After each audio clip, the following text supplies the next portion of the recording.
Hey, we're on the upper Bristlecone Pine Trail, heading down to the lower Bristlecone Pine Trail. We've hit the fire road, and what I'd like to say now, though, is just a strategy for tackling the spring mountains. If you're you're running, I'd say run or walk, but preferably run about 3 miles a day.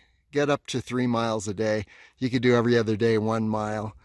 And then the first thing I'd do is I'd take the Cathedral Rock Trail. Very beautiful, and it'll help condition you for altitude. Then the next thing I'd do is take the Bristlecone Pine Trail. And both Cathedral Rock and Bristlecone Pine are fairly gradual. You know, you don't have any super steep uphills. So I do Bristlecone Pine Trail next. It's a 6-mile loop. And maybe a week after Cathedral Rock.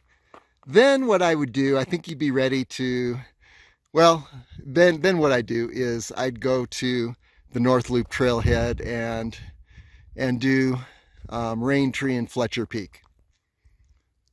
And after that, you are really conditioned for altitude. At that point, I would then take the South Loop trailhead, and I'd head up to Griffith Peak.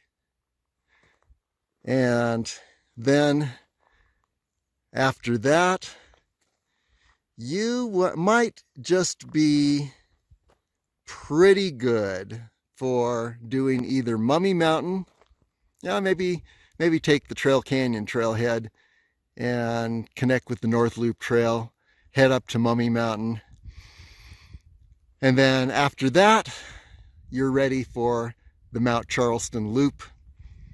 And so that's pretty much a way to manage getting into condition. And I would start in the spring, probably late May, early June, and do a sequence like this.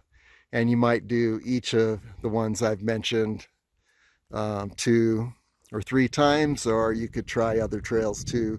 You go in Red Rock Park during the winter maybe and do some hiking. But by the time you are ready for Mummy Mountain, Griffith Peak, and the Mount Charleston Loop, what you might want to do is be running 5 miles every other day and 2 miles every other day, and take 1 day of rest each week.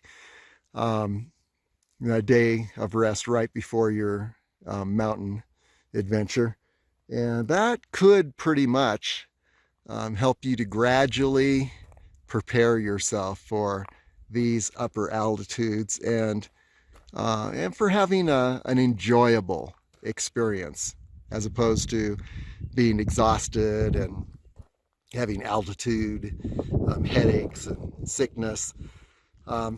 If you do it gradual over a period of, let's say, 6 weeks, then you'll be ready for just about anything.